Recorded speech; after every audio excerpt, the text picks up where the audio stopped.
queremos agradecer a la Academia tener aquí sentados al ladito, así nomás para charlar con ellos de cerca, al doctor Facundo Manes.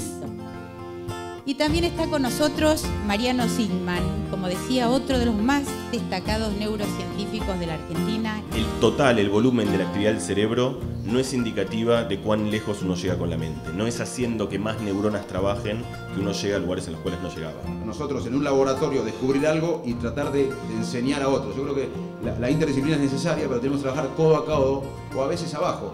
En el caso de la justicia, yo creo que la neurociencia está abajo de la justicia y está bien que sea así. Uno tiene que dar datos y el juez tiene que decidir. Es deseoso y uno tiene anhelo de agarrar un resultado verdadero en el laboratorio y transportarlo rígidamente a la realidad.